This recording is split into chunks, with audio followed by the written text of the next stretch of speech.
everybody. Today we are in Haifa and we are starting the tour in Bahai Gardens. It's in English, so I hope I will be able to record something that the tour guide is saying. So let's go. Let me tell you a bit about this place. It's located on the Mount Carmel in Haifa, Israel. This is the most holy place for Baha'i people.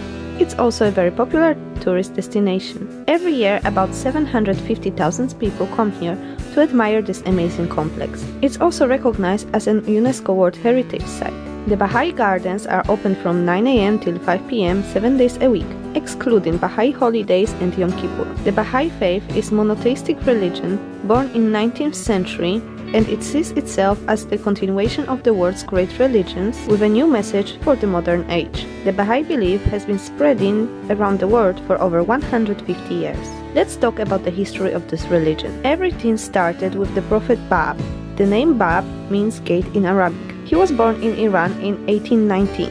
As a child, he showed signs of spiritual depth and wisdom that was a way beyond his age. When he was 24, he announced himself a messenger of God. He also announced something very unusual for the times he was living in. He forbade the violence and jihad, recognized the equality of men and women, and encouraged people to get the proper education. He claimed to be the herald coming to announce and prepare the way for another messenger of God, who would usher in the age of peace and justice promised in all religions. After Bab gained 18 followers, he sent them to spread his teachings. After a relatively short amount of time, the number of his disciples multiplied, which caused a lot of trouble for them and, of course, for him.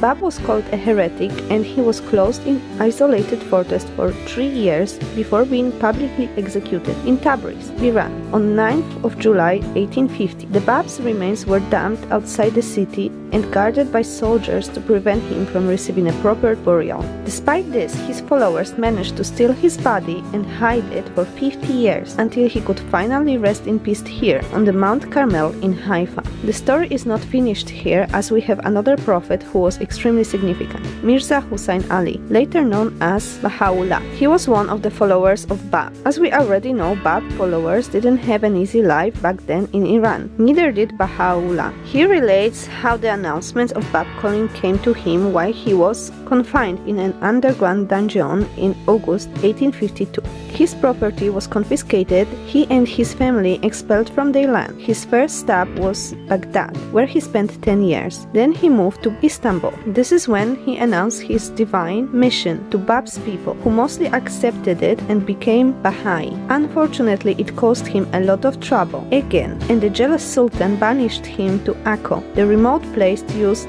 as a depository for political prisoners. Bahá'u'lláh spent there 9 miserable years. After he was allowed to leave Akko, he settled down in the countryside. He passed away in 1892 and he was buried in a small building which is known as Shrine of Bahá'u'lláh. This is the place to which Baha'is turn their faces while praying. During his life, he formulated the fundamental laws and principles of this religion, called the Most Holy Book.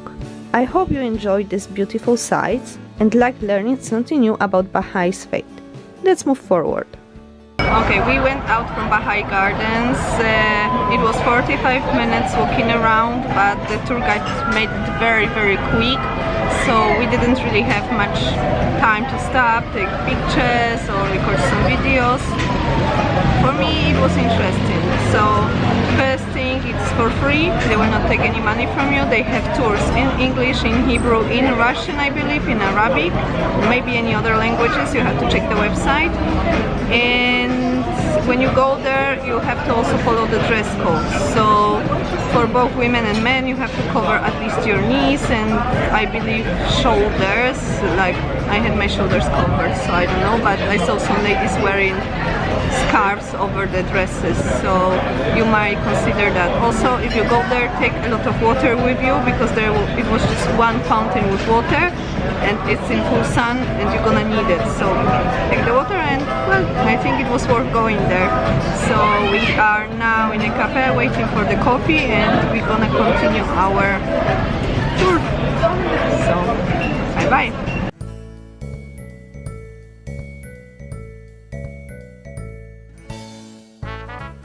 We stopped for a small coffee in the city center before heading to the Haifa's cable car. I really like the menu, interior and obviously a cat.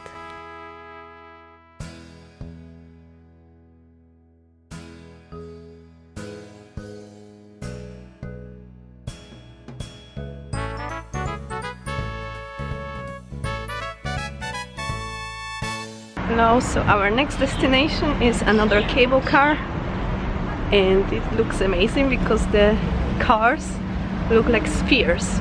So I haven't been in this kind of cable car. Let's see the view from there.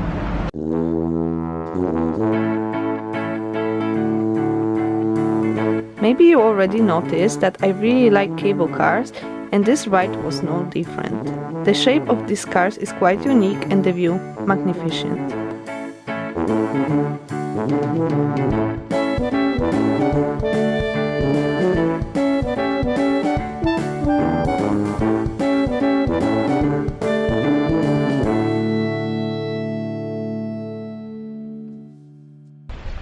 So as you can see, we had the first ride on the cable car, and we are going to take a look at the monastery called Stella Maris.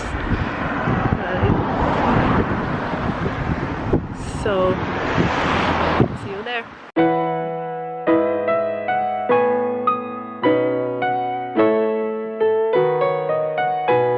The Stella Maris Carmelite Monastery in Haifa is the 19th century monastery located on the slopes of Mount Carmel. You can reach this place by foot, or as we did, by cable car. The Stella Maris church is beautifully decorated with Italian marble and colorful paintings on the dome, done by Brother Luigi Poggi. They show us episodes from the Old Testament, and the most dramatic from them is the scene of Elijah swept up in a chariot of fire. There is also a statue of the Virgin Mary made from cedar of Lebanon. The cave under the altar is Elijah's cave, where the Old Testament prophet lived.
In the end of our trip, we stopped in an Arab town called Furajdis. We really liked this spot, as they have a lot of small restaurants with very good food that doesn't cost arm and leg.